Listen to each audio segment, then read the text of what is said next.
जय जय श्री राधे श्याम निताई गौर हरि बोल।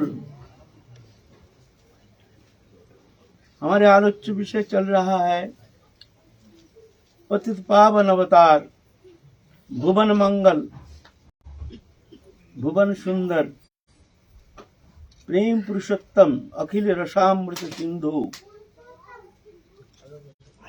श्री कृष्ण चैतन्य महाप्रभु के परम मंगलमय जीवन गाथा, उस संबंध में किंचित दिग्दर्शन करने का प्रयत्न कर रहे हैं। जैसे महत्पुरुष हमारे महाप्रभु के जीवन चरित आस्वादन किए हैं, उनका ही पदांक को अनुसरण करके उनके मुख निश्रित अमृतमय कथामृत श्रवण करके उनके उच्छिष्ट चर्वण करते हुए हमने थोड़ा सा वर्णन करने के लिए प्रयत्न करेंगे। ये तो दिव्य है, ये तो लोकातीत है, इंद्रियातीत है, गुणातीत है, ये मायातीत है, ये अनुभव विद्य कृपा साध्य। जिस पर भगवत कृपा होती है वही जा करके ये दिव्य लीला आस्वादन करने में समर्थ होती है।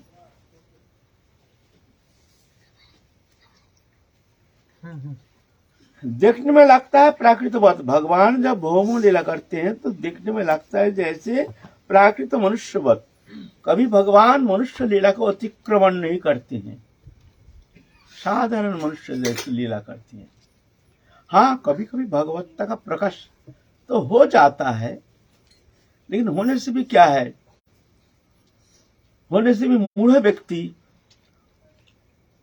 वो समझ नहीं पाते हैं। उनके मन में वो जो बैठ जाता है जो साधारण मनुष्य है।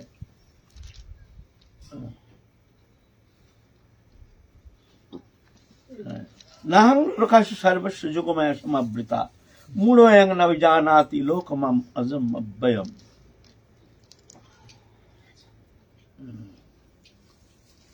मेरी दिव्य कथा मैं सब हर जगह प्रकट नहीं करता। योगमाया से समावृत होकर के जय योगमाया को आश्रय करके हमने लीला प्रकटन करते हैं। मूढ़ व्यक्ति वो ये जान नहीं पाती है हमको, वो प्राकृत मनुष्यवत बुद्धि करके विपदगामी होती है।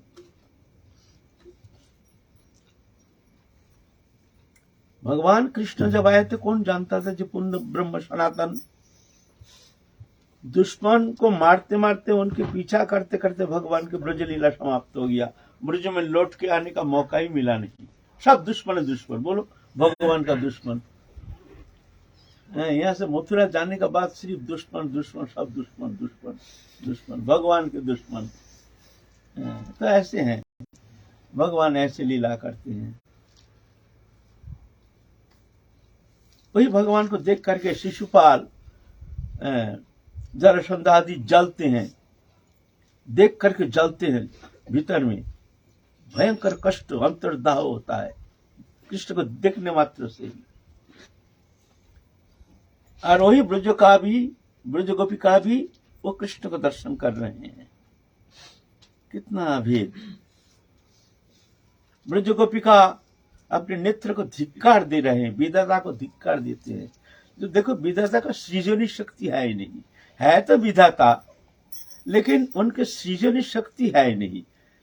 लेकिन देखो इतने सुंदर भुवन मंगल भुवन सुंदर कृष्ण के मुखार बिंदु जो दर्शन करेंगे उनको सिर्फ 2 नेत्र दिया। अरे ये कोई सृजनी शक्ति है? और दिया भी 2 नेत्र, उसके अंदर फिर झपटा पलक दे दिया, झपटा मारता है, उसमें भी बाधा आती है। कोटिया की नाही दिल सबे दिल दुई ताहाते निमेश दिल की देखी मुई। बोले करोड़ों आंख देना चाहिए था भगवान। विधाता को सृजन शक्ति आता ही नहीं, रुचि है नहीं, रुचि है नहीं ठीक। अरे जिसके वो कृष्णानंद को देखेंगे, कृष्ण के मुख चंद्रिमा दर्शन करेंगे, उसको 2 नयन देते हैं। बोलो ये कोई सृजनी शक्ति है? रुचि है नहीं, विधाता को धिक्कार देते। कोटिया की नाही करोड़ों आंख देना चाहिए, तब तो कृष्णानंद देखेंगे। और करोड़ों आंख तो दिया नहीं, ऐसे सृजन, सिर्फ 2 आंख दिया, उसमें पलक नेत्र झपट्टा मारता है। मैं क्या कृष्ण के श्रीमुख चंद्रिमा को मैं किस तरह से क्या दर्शन करूं? विधाता को सृजन शक्ति है नहीं। वही कृष्ण है ना, वही कृष्ण है। और वही देखो कृष्ण को देख के जल रहे हैं शिशुपाल आदि, जरासंध आदि। ये भगवान की लीला, उनकी कृपा बिना उनके ये माधुर्य लीला आस्वादन करना कदापि संभव नहीं है।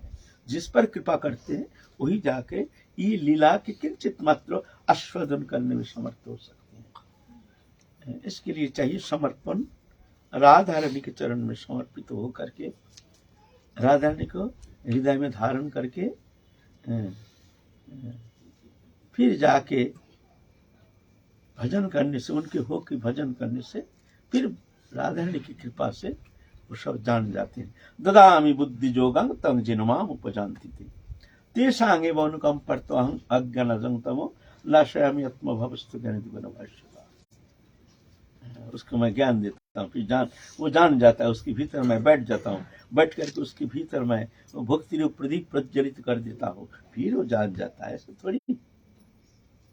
तो ये भगवान कृष्ण चैतन्य महाप्रभु प्रेम पुरुषोत्तम, वो ब्रज प्रेम के पराकाष्ठा मंजरी भाव उपासना पद्धति जो जगत में देने के लिए महाप्रभु आए हैं,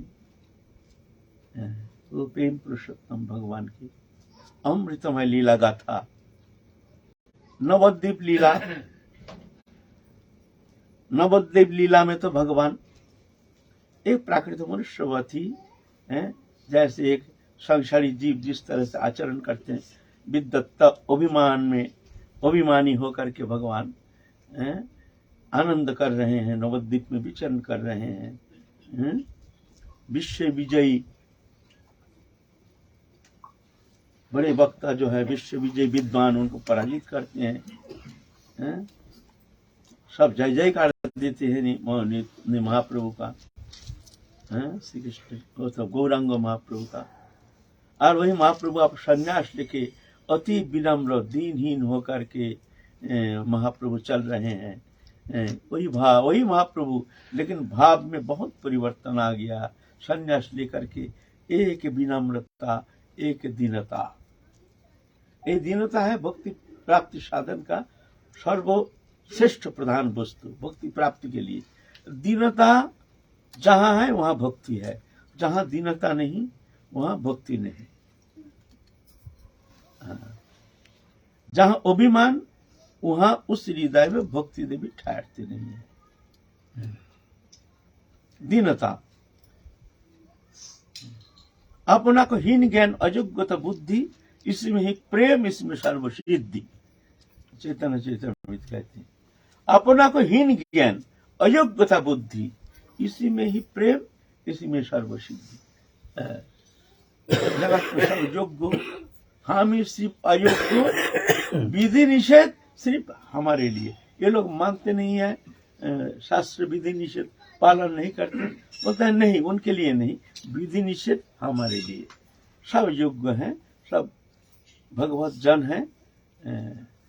हम जो दोष देखते हैं ये हमारी कमी, लेकिन कैसे भी हो हमसे श्रेष्ठ है, हमसे श्रेष्ठ। ऐसी भावना लेकर के आपको भक्ति मार्ग में चलने के लिए प्रयत्न करना पड़ेगा।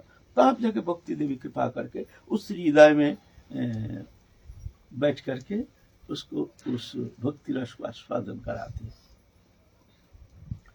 महाप्रभु ऐसे संन्यास लेकर के आप चल रहे हैं जगत कल्याण के लिए, जगत मंगल के लिए।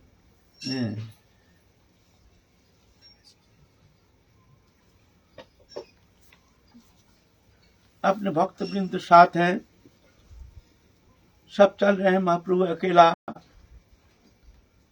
कृष्ण प्रेम में उन्मत्त हो करके, बाहु उत्तोलन करके, हा कृष्ण करके उन्मत्त प्राय महाप्रभु आगे चल रहे हैं।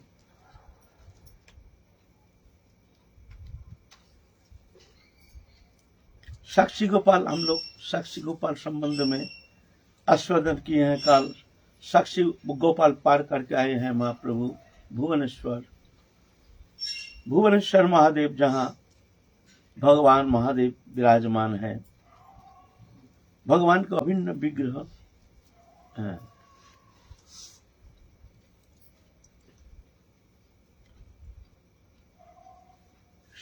वैष्णवानंग जथा शंभु, वैष्णव के अंदर भगवान शंभु सर्वश्रेष्ठ वैष्णव माने जाते हैं।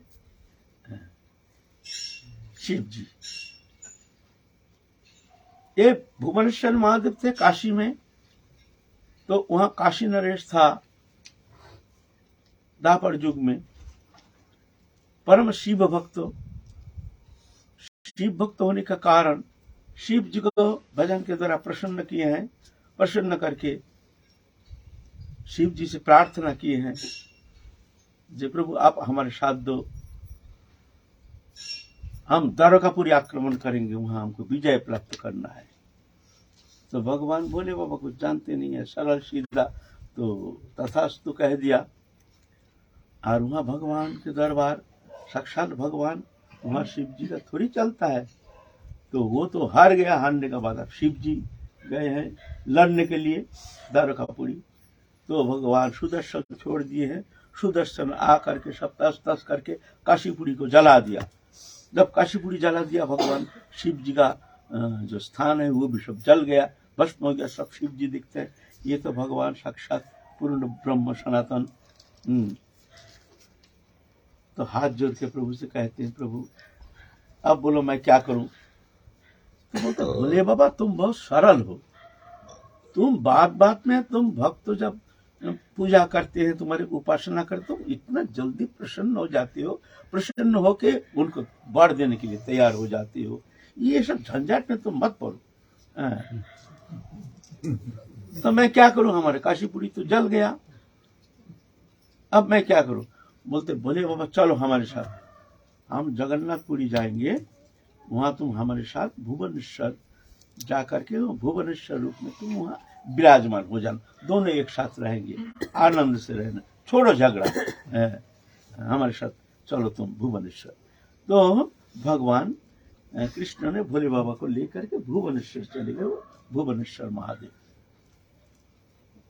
एकमात्र भुवनेश्वर महादेव जहां भोले बाबा को तुलसी पत्र से पूजा होती है, तुलसी पत्ता चढ़ाया जाता है, बेलपत्र नहीं। और अष्टादश अक्षर गोपाल मंत्र में पूजा की जाती है। ये एकमात्र भुवनेश्वर महादेव भगवान के अभिन्न तनु, शिव जी भगवान के ही अभिन्न तनु भक्त रूप में विराजमान है। इसलिए शिव उपासना करने से शिव जी प्रसन्न हो जाते हैं बहुत जल्दी। वो भक्ति मार्ग में वो भगवत प्रेम प्राप्ति करने में बहुत सुगम हो जाता है, सहज हो जाता है भोले बाबा की कृपा से। भोले बाबा कृपा करते हैं। जो कृष्ण भजन करते हैं, राधा रानी की उपासना करते हैं, तो भोले बाबा को जो मानते हैं, भोले बाबा बहुत प्रसन्न हो जाते हैं। प्रसन्न होकर के भोले बाबा उनको बहुत जल्दी कृपा करते हैं, जिससे वो बहुत जल्दी संसार चक्र से मुक्त होकर वो दिव्य प्रेम प्राप्त करने में उनके लिए सहज हो जाता है। बहुतों का प्रश्न रहता है आपके लिए, आपसे के लिए, कि बाबा भोले बाबा को स्नान और पूजा क्यों करते हैं नित्य, जब राधा कृष्ण के अनन्य। ये तो भक्त के भक्त, भगवान के भक्त है, भक्त का पूजा नहीं करेंगे। कोई वैष्णव आने से हम उनके पूजा नहीं करेंगे। शिव जी को हम पूजा करते हैं, भगवत भक्त, परम भक्त, वैष्णवानंग जथा शंभु। हम उनसे थोड़ी कुछ मांगते हैं, तुम हमको कृपा करो, कृपा करो।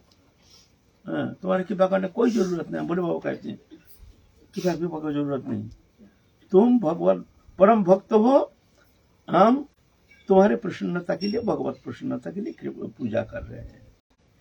मोरे भजे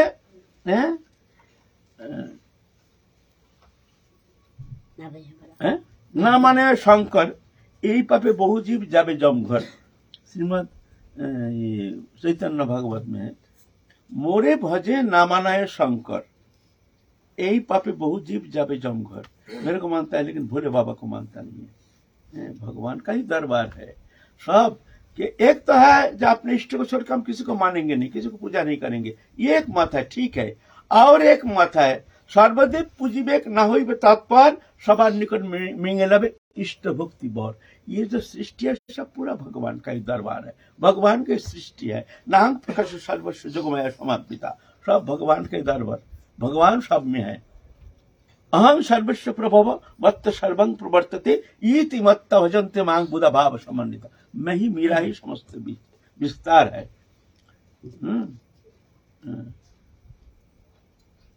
जपन्नत भक्त जजंत श्रद्धान्विता तिहपि मामेव कौन्ते जजंत अविधि पूर्वकम। जो दूसरा देवता की पूजा करते हैं वो मेरा ही पूजा करते हैं, क्यों? सब मेरा ही तो सब सत्ता है ना। मत्ता परतरंग नन्यत, हमसे पड़े और कोई तत्व है ही नहीं, मैं ही हूँ। मत्ता परतरंग नन्यत किंचिदस्ति धनंजय मोहि सर्वमिदं प्रोक्तम सूत्रे मुनिगणैव। तो भगवान का ही तो स्वरूप है। तो देवताओं के जैसे घर के कुलवधु है, कुलवधु सबकी सेवा करते हैं, सास ससुर देवर ननद और जितना है अपने पति के जो परिवार है सबकी सेवा करते हैं, सबका आदर करते हैं। थोड़ी है हम हमारे पति है, पति छोड़कर हम किसी की सेवा ही नहीं करेंगे, सेवा करते। लेकिन अपने मन की बात कहते हैं पतिदेव को, कुछ चाहना है तो कहते हैं पतिदेव को। ऐसे ये भगवान का ही पूरा सृष्टि है, कण कण में भगवान है, वो तो प्रतिरूप में समस्त व्याप्त हुई है। तो ऐसी बात नहीं है। ये जो दूसरे देवता का उपासना करने से निष्ठा हानि होती है, नहीं। ये भावना जो ये भगवान का ही तो अंश है ना। चलो इनको भी थोड़ा प्रणाम कर लो, भगवान के अंश जान करके। देवी मैया को भी प्रणाम करो, सबको प्रणाम करो। हे देवी मैया कृपा करो राधा रानी के चरण में हमारे अनन्य भक्ति हो जाए। माना क्या है, किसमें नुकसान क्या है? भगवान का ही तो, राधा रानी के ही तो अंश है ना सब। देवी कृष्णमयी राधिका परदेवता सर्व लक्ष्मीमयी सर्वकांति सन्मयिनी पड़ा, समस्त शक्तियां राधा रानी के ही अंश हैं, कला है।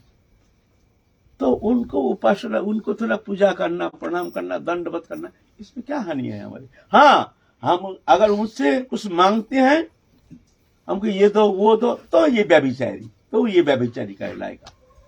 तो मांगना नहीं है ना। ये एक मत है।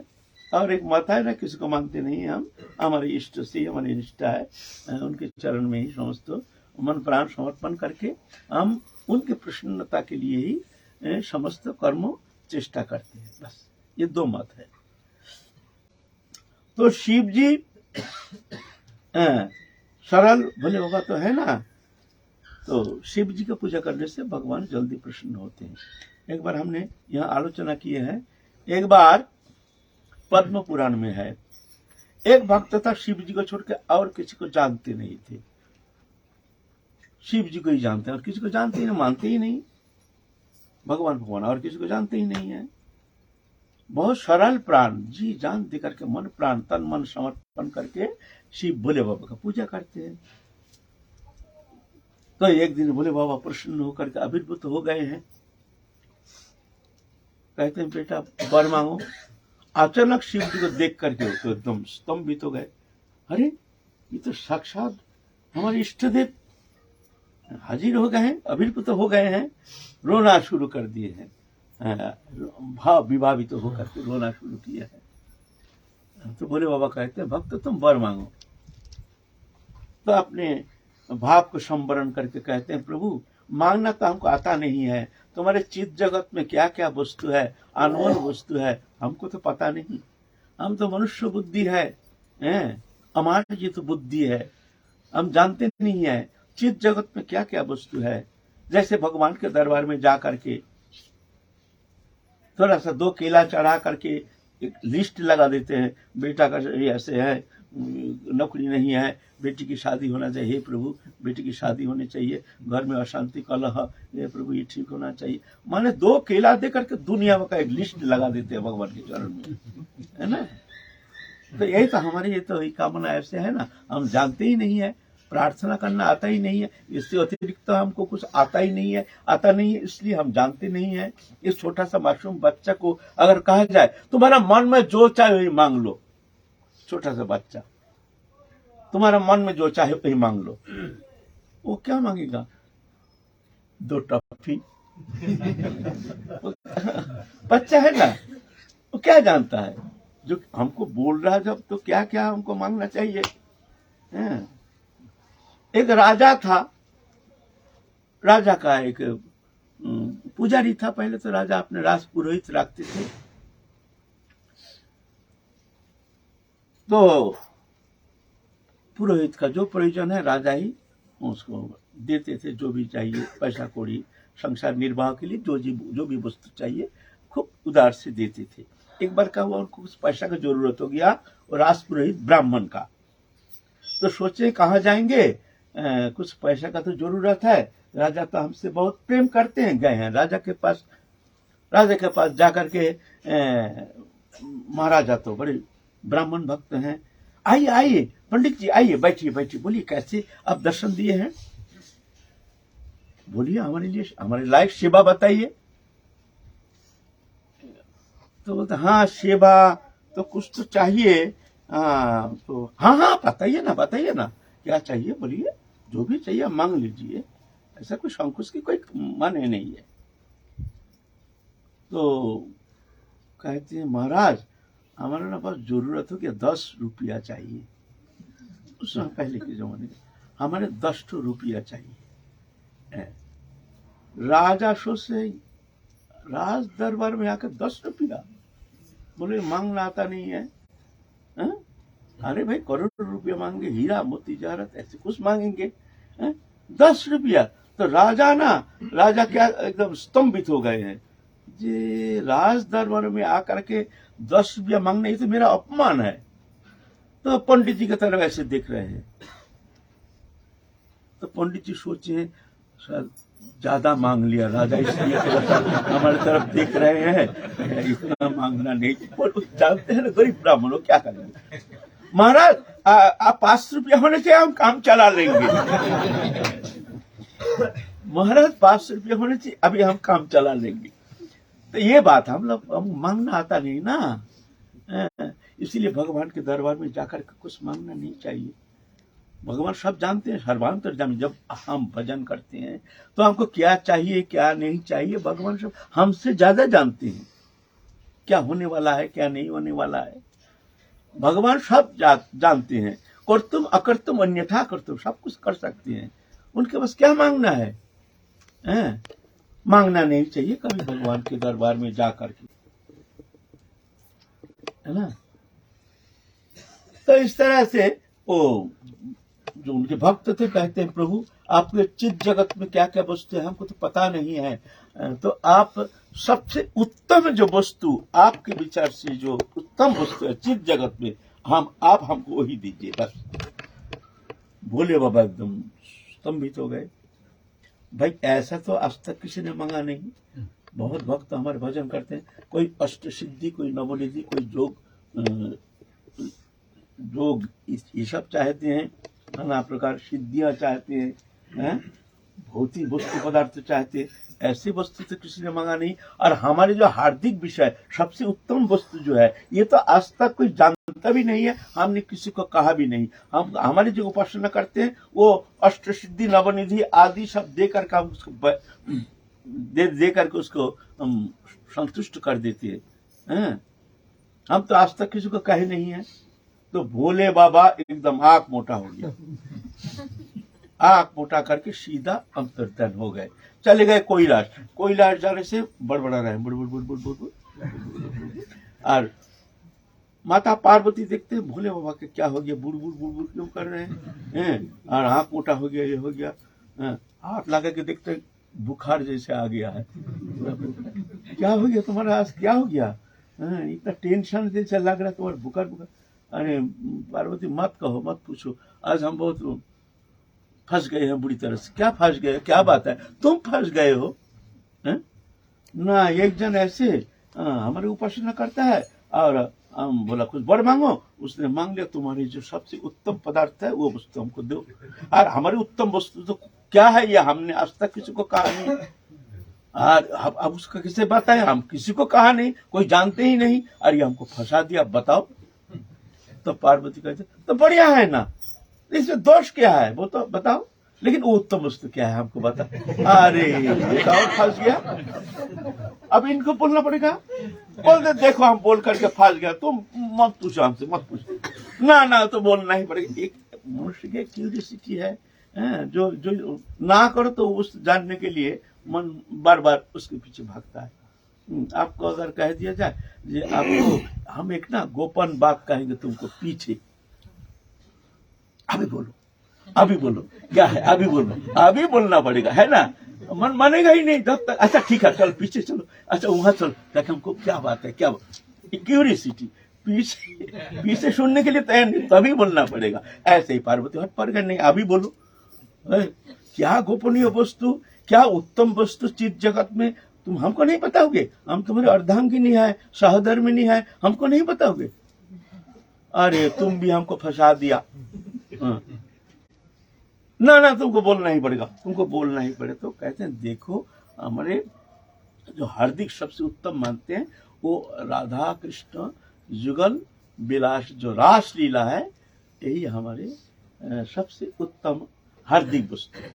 इससे ऊपर आगे कोई वस्तु हमको जानकारी है नहीं, इससे ऊपर चित जगत में। तो बोले बढ़िया है, इसमें तुम्हारे लिए कष्ट की क्या बात है, अच्छा है भक्त मांग लिया, दे दो उसको, देना चाहिए तो बढ़िया है। बोलते देखो कोई तो जानता नहीं है, गोपन है, गोपन रखते हैं, तो क्या करे। बोलते ना तुम्हारे भक्त है तुमको देना चाहिए। तो फिर दूसरा दिन जाकर के वहां आविर्भूत तो हो गए भोले बाबा कहते चलो उत्तम वस्तु तुमको देंगे।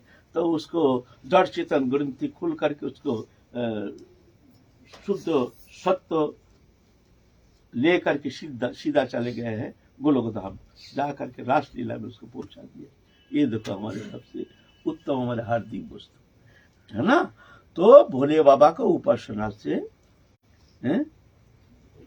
बहुत जल्दी भोले बाबा की कृपा से आप सुगम हो जाता है, आपके भजन मार्ग बहुत सुगम हो जाता है, कृपा उनकी कृपा से। जो कृपा शक्ति उतना भजन शक्ति हम में उतना है नहीं, प्रबल है नहीं, उनके कृपा से वो शक्ति हमको मिल जाता है। इसीलिए भोले बाबा का उपासना, ऐसा नहीं भोले बाबा से हम कोई पार्थिव पदार्थ वस्तु मांगते हैं। इस तरह से भोले बाबा को ले आए हैं भुवनेश्वर में बड़े आनंद से भोले बाबा रहते हैं। उधर जगन्नाथपुरी में भगवान जगन्नाथ देव विराजमान है। तो महाप्रभु वहां से भुवनेश्वर महादेव को दर्शन करके आनंद में नृत्य करते करते आ करके जगन्नाथपुरी आके पहुंचे। दूर जगन्नाथपुरी के वो जो मंदिर के जो चूड़ा देख करके अभिभूत हो गए। वहीं पर एकदम भाव विभावित होकर अचित होकर गिर गए, धूल धूसरित होकर के कृष्ण प्रेम में मतवारा होकर के उन्मत्त प्राय होकर के भाग रहे हैं जगन्नाथ से मिलने के लिए। और समस्त भक्त वृंद पीछे पीछे भाग रहे हैं। जो महाप्रभु उन्मत्त दशा में न जाने क्या कर बैठे, कहाँ गिर जाएंगे, भक्त लोग भाग रहे हैं। महाप्रभु भागते भागते उन्मत्त प्राय जगन्नाथ को दर्शन के लिए जा रहे हैं। जगन्नाथपुरी जा करके जगन्नाथ को दर्शन करके एकदम अचेत होकर गिर गए, जगन्नाथ के वो माधुर्य स्वरूप दर्शन करके। उस समय सार्वभौम भट्टाचार्य भारत के बहुत बड़े पंडित विद्वान, एक से काशीपुरी में प्रकाशानंद सरस्वती सन्यासी और जगन्नाथपुरी में सार्वभौम भट्टाचार्य आए हैं। आकर के देखते हैं कि दिव्य पुरुष, ऐसे पुरुष भूमलोक में कभी देखने में आता नहीं है। सुंदरता है, लेकिन इतनी सुंदरता, आजान लंबित भुजो, समस्त सुलक्षण, सर्व सुलक्षण से अलंकृत दिव्य जो दर्शन मात्र ही चित्त वृत्ति को आकर्षित करके अपने ओर खींच लेते हैं। एक अद्भुत आकर्षणीय शक्ति, उनकी सुंदरता, उनकी माधुर्यमय मूर्ति देख करके अभिभूत हो गए हैं, भाव विभावित होकर के अचेत होके महाप्रभु वहां पड़े हैं। तब समस्त शिष्य बिंदु को बुला के लाए हैं, ये कौन है, ये पुरुष कौन है? तो इतना में तो बहुत सारे भक्त सब भागते भागते आए हैं। तो सार्वभौम भट्टाचार्य से उनकी रूप माधुरिमा देख करके, देखने से ही पता चलता है। पहले मनुष्य का जो चेहरा है ना, वो इंडिकेट करता है उसका स्वभाव का, है ना, कुछ इंडिकेट तो करता है। Face is the indication of mind, indicate करता है ये आदमी कैसे है ना। तो उनका चेहरा देख करके ही अभिभूत हो गए जी, कोई साधारण मनुष्य नहीं। मनुष्य लोक में ऐसे दिव्य स्वरूप, दिव्य चेहरा ऐसा तो होना संभव नहीं है। चलो इनको ले चलो अपने घर। अब जगन्नाथ गए हैं समस्त भक्त वृंद। जगन्नाथ के गोल गोल आंख, टुंडा हाथ, हाथ पांव है नहीं। ऐसे भगवान के विग्रह कहीं देखे हैं आप लोग? है नहीं। इसका कारण क्या है? क्या है उसकी माधुरिमा, क्या है उसकी महिमा जगन्नाथ विग्रह की? भगवान जब मथुरा लीला समाप्त करके द्वारका में गए हैं, है ना, एक दिन द्वारकापुरी में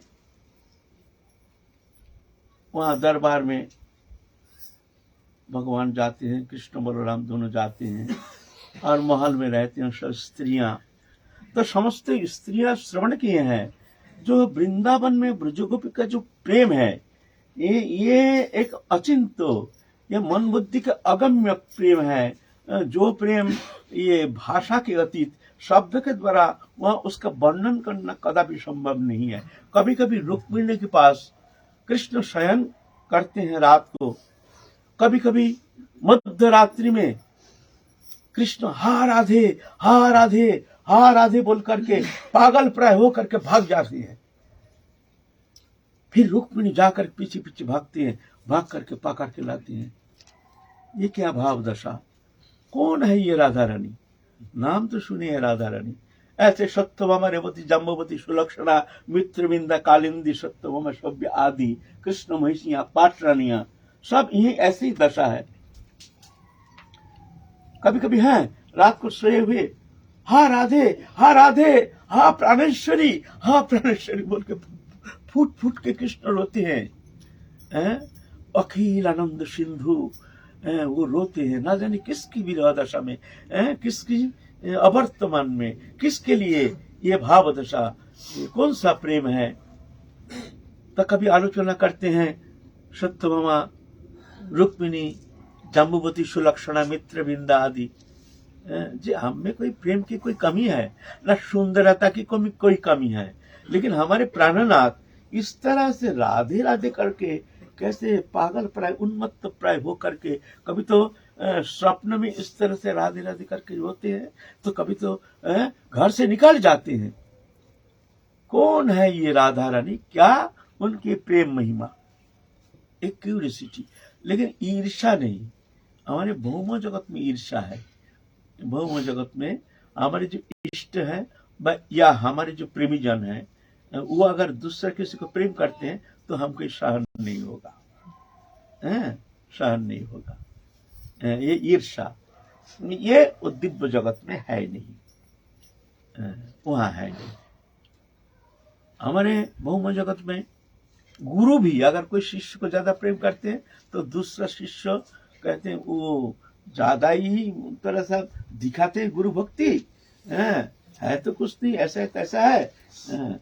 जैसे गुरु के बड़े प्रिय हैं, क्या हम लोग के गुरु सेवा नहीं करते, हम लोग के गुरु के पास नहीं रहते, ये सब मंतव्य करते हैं, ईर्ष्या करते हैं। कभी कभी तो ऐसे भी मंतव्य कर बैठते हैं, गुरुदेव पक्ष बात करते हैं, उससे ज्यादा प्रेम करते हैं। क्या हम लोग गुरुदेव के शिष्य हैं, हम लोग सेवा नहीं करते हैं, है ना। ये भौम जगत में ऐसा होता है, लेकिन वो दिव्य जगत में ऐसा है नहीं। हमारे प्राणनाथ वो जैसे प्रसन्न होते हैं, उनके प्रसन्नता के लिए हम सब कुछ समर्पण करने के लिए तैयार हैं। कैसे हमारे प्राणनाथ खुशी होंगे। उनके सुख संपादन के लिए हमारी समस्त इच्छा चेष्टा सब हम नियोग कर देते हैं उनकी प्रसन्नता के लिए। ये है वहाँ। तो क्या बोल रहे थे, बोलो। ये एक छोटी सी भगवान भावावेश में आ जाते हैं तो रुक्मणी जी पूछती हैं कि राधा रानी कौन है। हाँ हाँ, इसलिए प्रश्न कर रहे हैं कुछ, बोलो।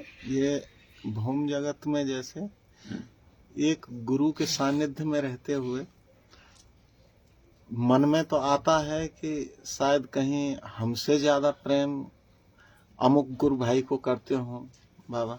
हाँ।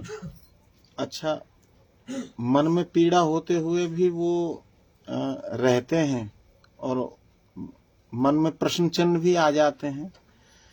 एक भक्त तो वो हैं जो वहीं रहते हैं चाहे कुछ भी हो हमें, लेकिन अन्यत्र कोई भक्त हैं कि वहां से अन्यत्र कहीं दूसरी जगह पर जा करके कि ये सब झमेले में क्यों पड़े, ये सब गुरु किसी से भी प्रेम करें ना करें उससे कोई मतलब नहीं है। हम गुरु की पूजा ऐसे ही अपना मन दूर से रह करके हम करते हैं, उनका आदेश पालन करेंगे। तो इनमें श्रेष्ठता उस भक्त की है कि जो रहता गुरु सेवा में ही है, चाहे येन केन परिस्थिति कैसी भी हो, और मन में पीड़ा जरूर है और शंका भ्रांति भी होती है कहीं गुरुजी अमुक गुरु भाई से प्रेम ज्यादा। अगर तुम्हारे मन में कोई शंका होती है तो ये एक महान अज्ञानता, ये तो होना नहीं चाहिए, प्रसन्न होना चाहिए, ये समझना चाहिए जो हमारे गुरु जो उन पर इतना प्रसन्न, शायद हमसे ज्यादा कुछ गुण इनमें है, कुछ इनमें विशेष गुण है जिस कारण गुरु जी उनको इतना अपना मानते हैं, प्रिय मानते हैं, है ना।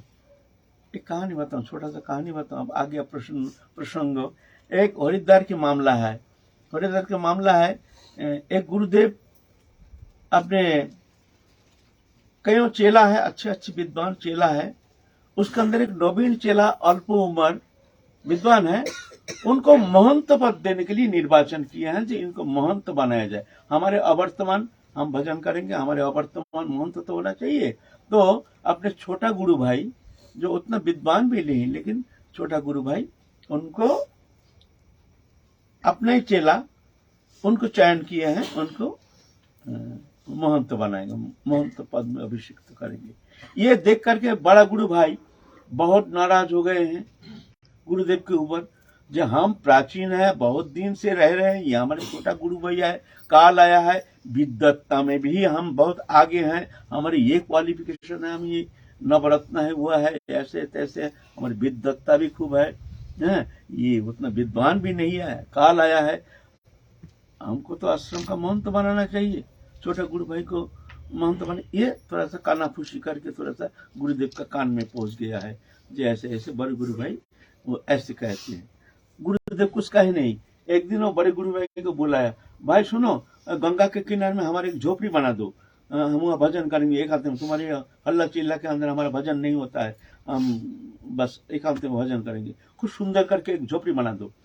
बड़े गुरु भाई जो जिसने ऐसा मन में शंका किया छोटे गुरु भाई इसके ऊपर पक्षपात करके, अयोग्यता इनमें ज्यादा है, योग्यता तो हम में ज्यादा है, लेकिन इनको निर्वाचन किए हैं महंत पद के लिए, समालोचना की है, उनको कहे हैं जाओ। तो वो एक झोपड़ी बना दिया। गुरुदेव देखने गए हैं, देख करके बड़ा गुस्सा है, लात मार के उसको तोड़ दी। ये कोई झोपड़ी है, ये कोई भजन करने का जगह है, ये कोई भजन करने का झोपड़ी, तुमको बोला है बढ़िया करके झोपड़ी बना दो, अरे ये झोपड़ी है, बनाना आता नहीं है तो क्यों नहीं बोलता है, जहां से होगा नहीं हम दूसरे को कह करके बना लेते। ठीक है गुरुदेव हम बना देंगे, दोबारा बना देंगे। दोबारा और सुंदर करके झोपड़ी बनाया। गुरुदेव गया देखने के लिए, और गुस्सा हो गया, लात मार के तोड़ दिया। ये कोई झोपड़ी हुआ है, बनाना आता नहीं है, क्यों बार बार बोलते, हम दूसरे किसी को बना लेंगे। तब उससे गुस्सा आ रहा है मन में, हम बना रहे हैं अच्छी तरह से, भाई पसंद ही नहीं, हमसे प्रेम कम है, इसलिए गुरुदेव का ये ऐसे शब्द कहते हैं। ठीक है गुरुदेव हम कोशिश कर रहे हैं, हमको एक बार मौका दिया जाए। ठीक है, फिर बड़े सुंदर से अच्छा कारीगर ला करके बड़े सुंदर एक अच्छा झोपड़ी बनाया। गुरुदेव आकर के और गुस्सा, नालायक कहीं के, तेरे को बनाना आता नहीं है तो बार बार हमारा समय खराब कर रहा है, ये कोई झोपड़ी हुआ है, इसमें कोई भजन करने की जगह है, हैं? आप बहुत नाराज हुए। ठीक है गुरुदेव, आपको जिसको पसंद है उसके द्वारा आप बना लीजिए, हम तो कोशिश किए हैं लेकिन आपका पसंद नहीं है, आपको जिसको पसंद है उसके द्वारा आप बना लीजिए। तो गुरुदेव छोटा गुरु भाई जिसको महंत तो करेंगे उसको बोला है, बेटा तो हमको एक झोपड़ी बना दो। तो झोपड़ी बनाया, ऐसा ही गुरुदेव आया, लात मार के तोड़ दिया, कोई झोपड़ी हुआ है, काम करना आता नहीं है। फिर दोबारा बनाया, उसको भी लात मार के तोड़ दिया। 3 बार बनाया और गुस्सा, 2 थप्पड़ ही मार दिया, कोई झोपड़ी हुआ है। चौथा बार बनाया और शिष्य कुछ नहीं कह रहे हैं, गुरुदेव हमारे शरीर में जब तक प्राण है आपके मन पसंदीदा झोपड़ी हम बना के छोड़ेंगे, कोशिश करेंगे जब तक हमारे शरीर में थोड़ा सा भी प्राण क्रिया है। 5 बार बनाया, वो एक ही डिजाइन, गुरुदेव आकर के गुस्सा करके लात मार के झोपड़ी तोड़ देते हैं। 7 बार झोपड़ी बनाए, बड़े सुंदर ढंग से, कहां से मिस्त्री बुला करके झोपड़ी बनाया। गुरुदेव क्या किया, आकर के 2 थप्पड़ गाल में। जिद्दी कर रहा, रिश्तेदार होता नहीं है, होगा नहीं, बता दे, हमारा समय खराब कर रहा। 7 बार हो गया, झोपड़ी बनाना आता नहीं है, ये कोई झोपड़ी हो गया। तो रोना शुरू कर दिया, पांव पकड़ कर, गुरुदेव हमारे शरीर में एक बूंद खून जब तक रहेगा तब तक गुरुदेव हम चेष्टा नहीं छोड़ेंगे, आपके प्रसन्नता के लिए हम कोशिश करेंगे। गुरुदेव हमको थोड़ा मौका दीजिए, हम कैसे भी हो हमको कोशिश करने दीजिए, हमको छोड़िए मत। तब गुरुदेव हंस दिए। बड़े गुरुदेव को बोला, देखा 3 बार में ही तेरा दिमाग खराब हो गया, देख 7 बार, देख इसका विनम्रता देख, इसका सहनशीलता देख। तू बता, मोहन होने का लायक ये है ना तू है? कौन मोहन होने लायक है? आप देख ले। परीक्षा, गुरुदेव परीक्षा कर रहे थे। तो ऐसा है ना गुरुदेव, ये गुरुदेव जानते हैं, इसलिए गुरुदेव कभी कभी कृपा कहीं कहीं देखने में आता है। अधिक कृपा नहीं, कृपा सब पर है। गुरुदेव की कृपा सब पर होती है समान। सूर्य जैसे सर्वत्र किरण देते हैं, कहीं पक्षपात नहीं है, लेकिन उसके रिफ्लेक्शन कैपेसिटी जो है ना, वो सर्वत्र समान नहीं होता है। सूर्य किरण समान दे रहे हैं, लेकिन जो स्वच्छ पदार्थ है उसमें से रिफ्लेक्शन ज्यादा होता है ना। शुभ्र पदार्थ उसमें ज्यादा रिफ्लेक्शन होता है, पत्थर के ऊपर कोई रिफ्लेक्शन नहीं है ना। तो ये सूर्य किरण के पक्षपात नहीं, वस्तु की स्वच्छता है, उसके रिफ्लेक्शन कैपेसिटी। ऐसे ही गुरु सब पर कृपा करते हैं, लेकिन वो जो धारण शक्ति है, वो कोई हृदय होता है, वो गुरु जैसे चाहते हैं, गुरु की इच्छा जान करके उसको धारण कर लेते हैं। गुरु के एक एक शब्द को धारण कर लेते हैं, गुरु के एक एक इच्छा को रूपदान करने के लिए और हृदय में धारण कर लेते हैं, और उस पर वो चलने के लिए तैयार हो जाते हैं काय मन वचन से। तो जाके उसके अंदर गुरु कृपा फिर फलीभूत होना शुरू हो जाता है। जैसे सूर्य के रिफ्लेक्शन, जैसे काश में ऐसे एकदम सूर्य ही दिखाई देता है, ऐसे स्वच्छ हृदय में ऐसे ही गुरु कृपा ऐसे प्रकाश दिखता है। तो हम लोग क्या कहते हैं, जो इन पर गुरु की कृपा ज्यादा है। वास्तव ऐसे नहीं, कृपा सब पर है, कृपा सब पर समान है ना। तो इस तरह से तो वहां कोई ईर्षा नहीं है। तो इस तरह से सब जो अंतरंगा जो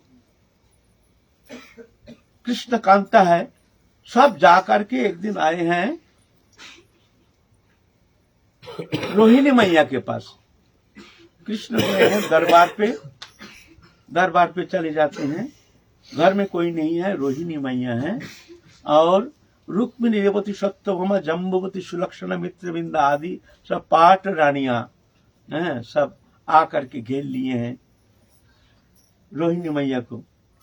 मैया एक बताओ, ये राधा कौन है, प्रेम महिमा क्या है, ये ब्रज गोपी कौन है, इनकी प्रेम महिमा क्या है, इनकी प्रेम महिमा संबंध में किंचित बता मैया। तो रोहिणी माता कहते हैं, मैं माँ हो करके पुत्र के ये प्रेम महिमा कैसे बताऊं, बताओ। ये तो कैसे कहूं, बताओ। मैं माँ हूं ना।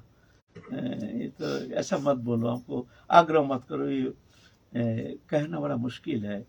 नहीं नहीं मैया, तुम छोड़ के वो जो प्रेम संबंध में और कोई बोलने वाला कोई है ही नहीं। क्यों, तुम ही एकमात्र उस समय वृंदावन में रहते थे। अभी जो द्वारकापुरी में आप निवास कर रहे हो, मैया बाता, कोई पाम दबा रहे हैं, कोई हाथ दबा, मैया बाता थोड़ा सा वो राधा रानी के प्रेम महिमा और ब्रज गोपी के प्रेम महिमा थोड़ा बाता। मैया मैया बाता, यहाँ कोई नहीं है, पुरुष कोई नहीं है, मैया हम ही लोग हैं, स्त्री है तो कोई बात नहीं है।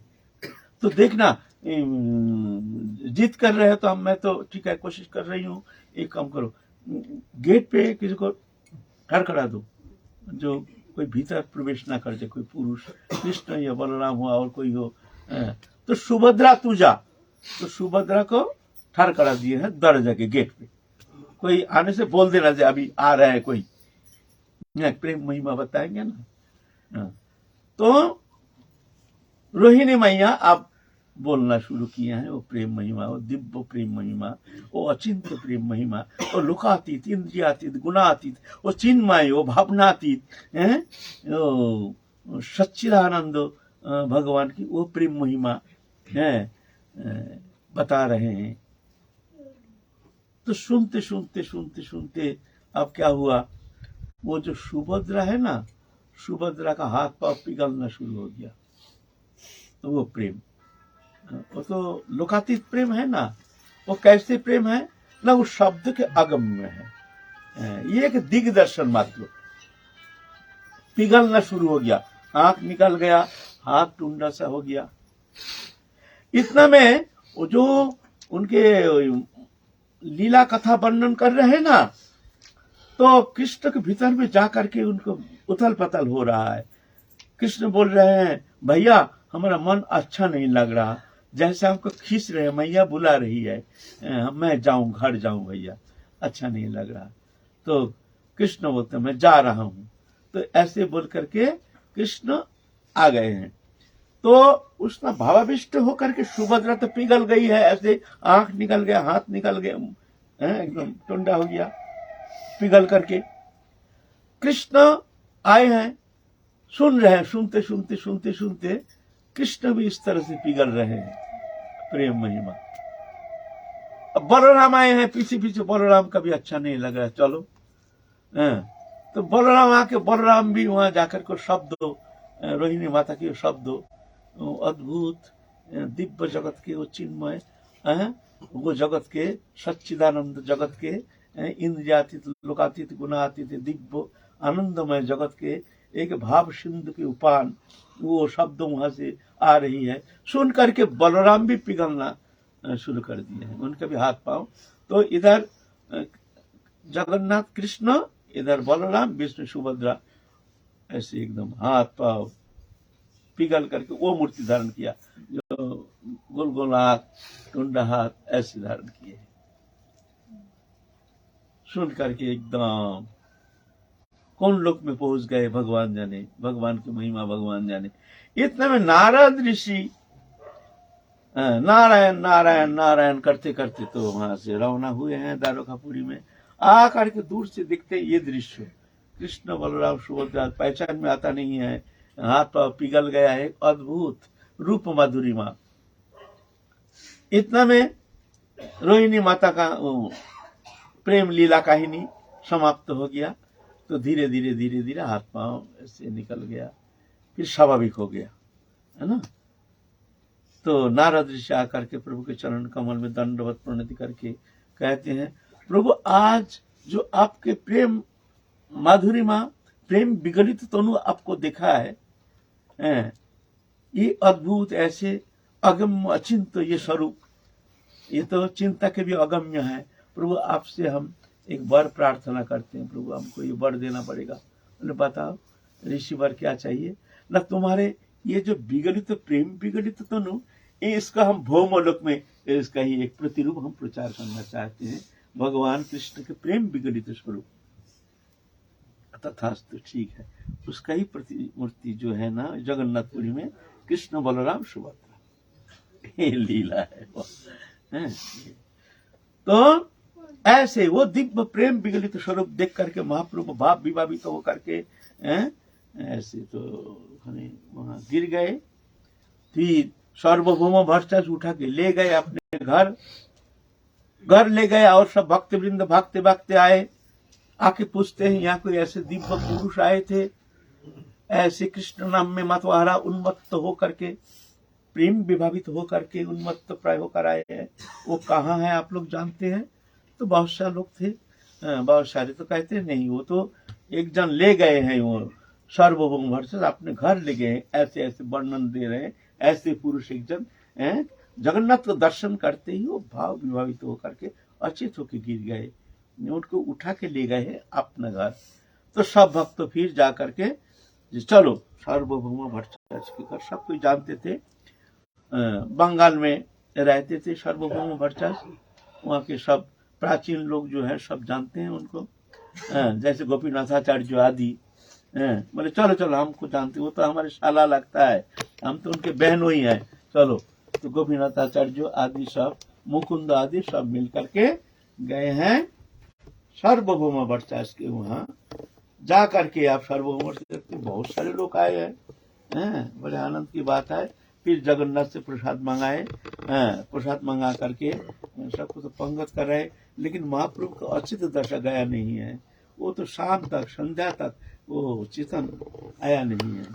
तो सब लोग इंतजार कर रहे हैं, हरिनाम संकीर्तन कर रहे हैं, संकीर्तन करते करते करते करते फिर जा करके महाप्रभु का चेतन आया, फिर जाके धीरे धीरे परिचय हुआ।